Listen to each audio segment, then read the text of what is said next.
देखिए, क्लास 9वीं का जो मैथमेटिक्स है, जिसमें प्रश्नावली 1.1 का प्रश्न बता दिए थे, है ना। अब जो है 1.2 का प्रश्न हल करेंगे। ठीक, तो ध्यान से देखेंगे और समझेंगे तब जाके लिखेंगे।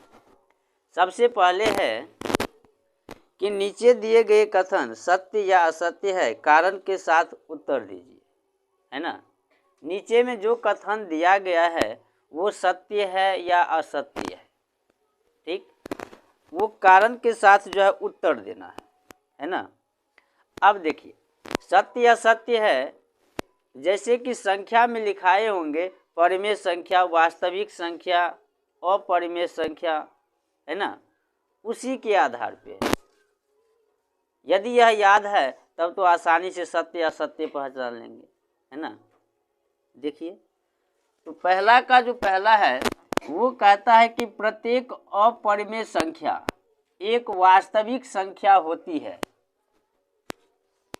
ना। प्रत्येक अपरिमेय संख्या, अपरिमेय संख्या किसे कहते हैं? ऐसा संख्या जिसको P/Q के रूप में नहीं लिखा जा सकता है, कहते हैं ना। तो P/Q के रूप में नहीं लिख सकते हैं, लेकिन वास्तविक संख्या, वास्तविक संख्या किसे कहते हैं? ऐसा संख्या जिसमें परिमेय और अपरिमेय दोनों संख्या का समूह रहता है ना। देखिए, जैसे यदि √5 है, 7√2 है, तो ये अपरिमेय संख्या हुआ, है ना। लेकिन 7, 8, √3 अगर ये सब हो गया तो ये परिमेय संख्या और अपरिमेय संख्या दोनों का जो समूह रहेगा तो वो क्या कहलाएगा? वास्तविक संख्या, है ना। तो वास्तविक संख्या में अपरिमेय संख्या आता है, क्या होता है? आ जाता है। तो जो अपरिमेय संख्या होगा वो वास्तविक संख्या होगा, है ना। इसमें क्या रखेंगे? सत्य, है ना। चलिए, दूसरा प्रश्न है कि संख्या रेखा का प्रत्येक बिंदु √m के रूप का होता है, जहां m एक प्रकृत संख्या है। प्रकृत संख्या भी लिखाए होंगे, लिखाए है ना। जो गिनती की संख्या होती है ना, 1 से लेकर अनंत तक जाने वाली संख्या को प्रकृत संख्या कहते हैं। ठीक, अब देखिए, इसमें क्या है कि जो संख्या रेखा पे होगा वो √m के रूप का होगा, जहां प्रकृत संख्या है। अगर हम मान लो √2 लिखे तो इसका वर्गमूल नहीं निकलेगा, है ना।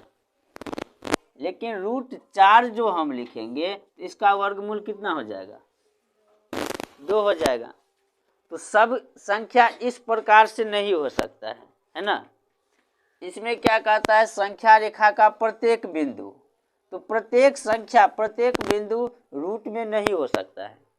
जैसे √9 हुआ, इसका वर्गमूल 3, √1 हुआ, इसका वर्गमूल 1, तो ये क्या हो जाएंगे? असत्य। दूसरा का असत्य। तीसरा, प्रत्येक वास्तविक संख्या एक अपरिमेय संख्या होती है। अब एक नंबर जो बनाए उसी का ये उल्टा पूछा।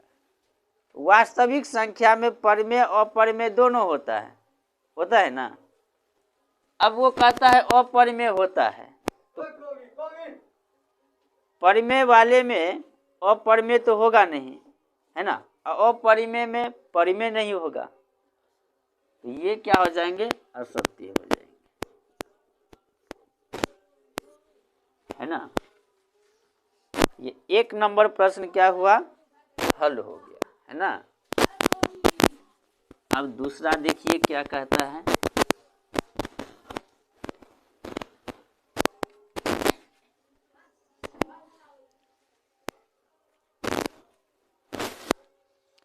दूसरा कहता है क्या सभी धनात्मक पूर्णांक के वर्गमूल अपरिमेय होता है? जो धनात्मक पूर्णांक है सभी संख्या का, है ना, पूर्णांक में लिखाए है, पूर्णांक में धनात्मक ऋणात्मक दोनों होता है। प्रश्न क्या कहता है, सभी धनात्मक पूर्णांक यानी प्लस वाले, माइनस वाले नहीं, अपरिमेय होता है। यदि नहीं तो एक ऐसी संख्या का वर्गमूल का उदाहरण दीजिए जो एक परिमेय संख्या है ना। पूर्णांक संख्या क्या होता है, जिसमें धनात्मक और ऋणात्मक दोनों होता है ना। लेकिन प्रश्न में कहा है केवल धनात्मक, यानी कि 1 2 3 4 इस प्रकार से हुआ, है ना। तो सभी का जो वर्गमूल होगा वो अपरिमेय होगा। देखो इसमें से 2 का वर्गमूल नहीं होगा, यानी ये पूरा पूरी नहीं हो सकता है, अपरिमेय होगा।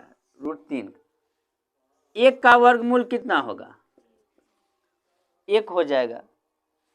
और 4 का वर्गमूल कितना होगा, 2 हो जाएगा। तो सभी जो होता है धन पूर्णांक का वर्गमूल अपरिमेय नहीं होता है। आंसर में क्या लिखेंगे, नहीं, है ना। ठीक,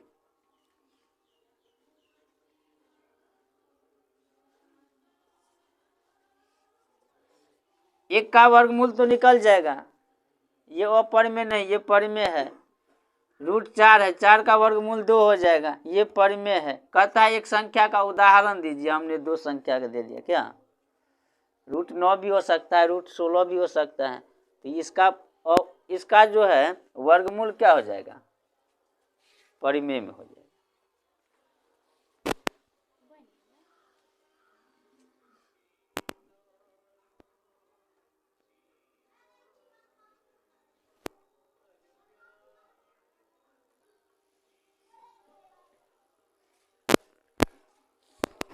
अब तीसरा प्रश्न देखिए, है ना।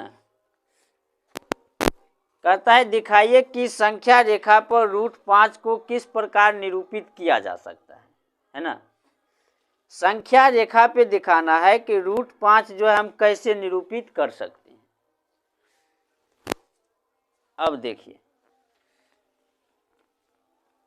ये आपको √2 भी दे सकता है, √3 भी दे सकता है, √5 भी दे सकता है ना। तो एक इकाई मान लेते हैं ये वाले नीचे से, है ना। ठीक, ये कितना इकाई, 1, और 1 इकाई ये मान लेते हैं, है ना।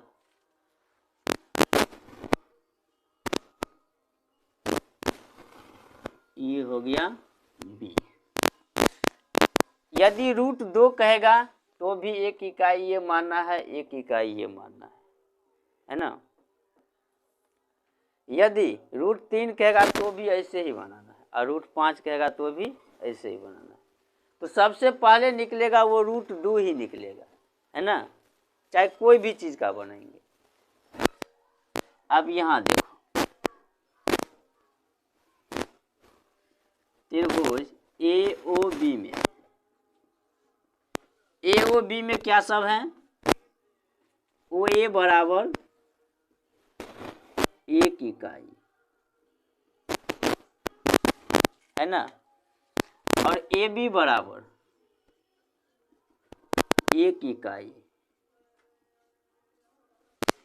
ठीक, पाइथागोरस एक नियम होता है ना।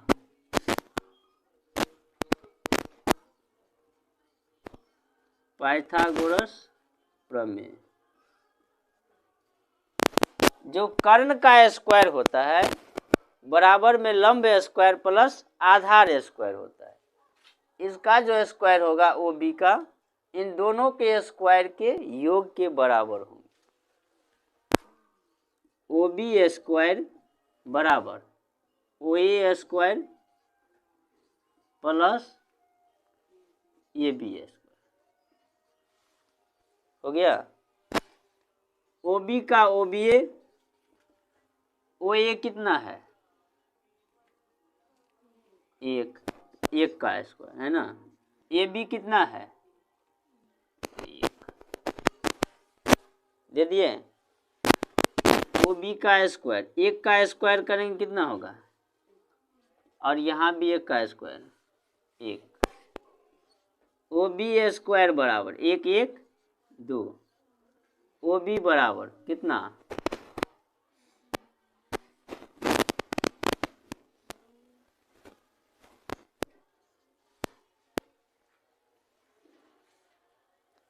√2 हो गया।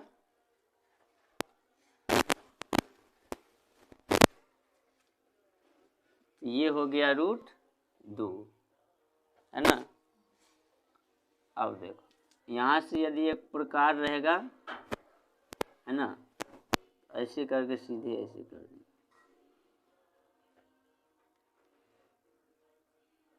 यहाँ कोई बिंदु देते हैं √2 हो गया।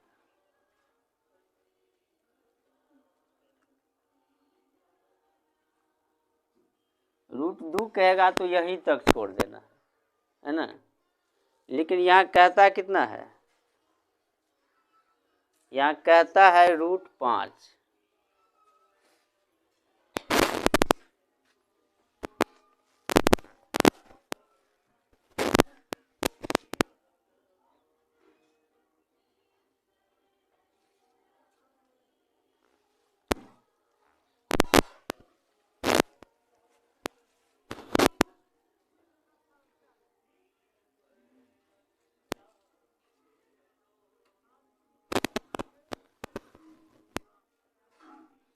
ये एक इकाई अब इधर चला जाएगा, है ना।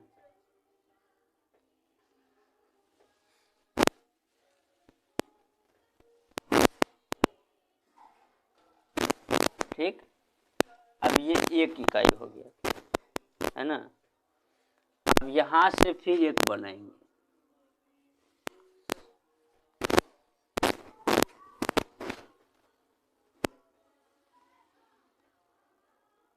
ये कितना हो गया BD, एक इकाई हो गया, और ये कितना हो गया OB √2। अब त्रिभुज किस में जाना है, इसमें, है ना।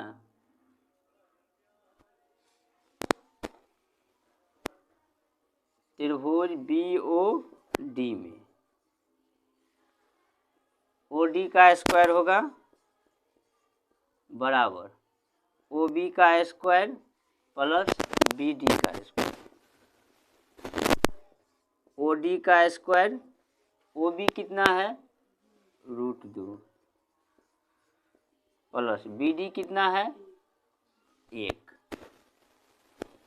OD का स्क्वायर ODA होगा, रूट का स्क्वायर करेंगे सीधा कितना हो जाएगा 2 और 1, 2 1 3, √3। √3 कहेगा ना तो एक स्टेप आपको यहाँ तक करना होगा। ये क्या हो गया √3, है ना। चाहते तो हम शॉर्टकट भी एक बना सकते थे, डायरेक्ट एक यहाँ एक और ले लेते, 2 दूना 4 5 हो जाता, है ना। लेकिन ये बता रहे कि यदि 2 पूछ दे तो आपको यहाँ तक बनाना है ना। अगर √3 को पूछे तब आपको यहाँ तक बनाना है। अब √4 है ना, फिर जो है ये आगे चला जाएगा,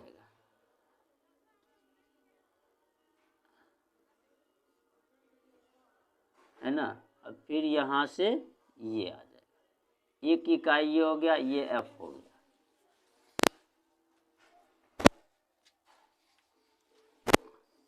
अब देखिए अब किस में जाना है, त्रिभुज O ये G है ना, यहाँ पे F और यहाँ पर G। त्रिभुज OFG में, OFG में इसमें जाना है, और ये क्या हो गया √3 हुआ ना। OF बराबर √3 और GF बराबर 1। हो गया।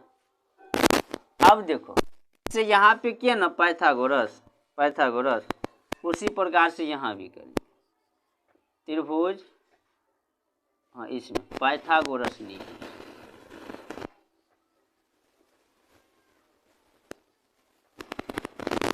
अब किसका स्क्वायर हो जाएगा, ओ जी का, है ना। ओ जी का स्क्वायर बराबर ओ एफ स्क्वायर प्लस जी एफ स्क्वायर।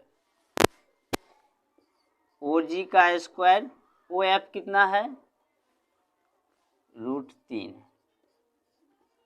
और जी एफ कितना है 1। ओ जी स्क्वायर √3 का स्क्वायर करेंगे कितना हो जाएगा √3 और 1 का स्क्वायर 1, 3 1 4। ओ जी बराबर √4, इसका वर्गमूल कितना 2, है ना। तो ये आपको हो गया 2, है ना। और फिर एक प्रकार लेकर ऐसे करके यहाँ पे हो गया 2 एच।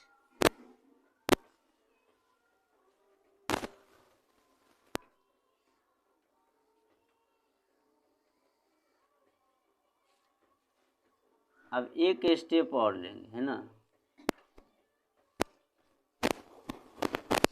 एक इकाई √4 तक हो गया, है ना। अब कहाँ तक लेना है 5 ना, 5 सिद्ध करना है। अब किस में जाएंगे त्रिभुज ओ जी एच में, ओ जी एच में ओ जी बराबर 2 और जी एच बराबर 1। पाइथागोरस प्रमेय से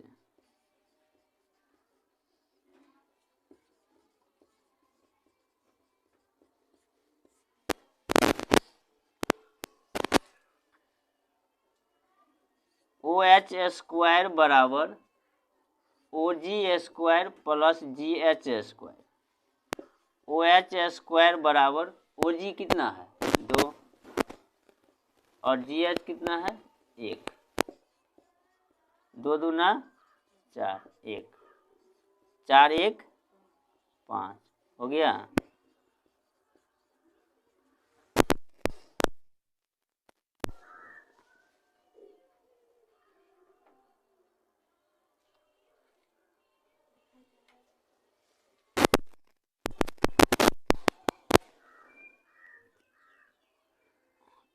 प्रकार लेकर ऐसे करेंगे, ये आई हो गया √5,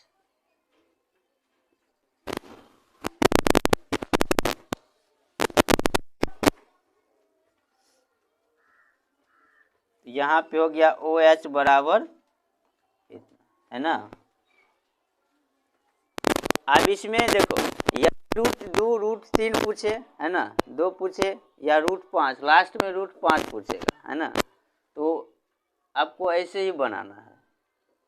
यदि √2 कहेगा तब यहीं तक, है ना, √3 तो यहाँ तक, √4, एक एक स्टेप आगे बढ़ाते जाना है ना। वैसे एक दिन हम शॉर्टकट बता देंगे √5 वाले, है ना। उतारिए।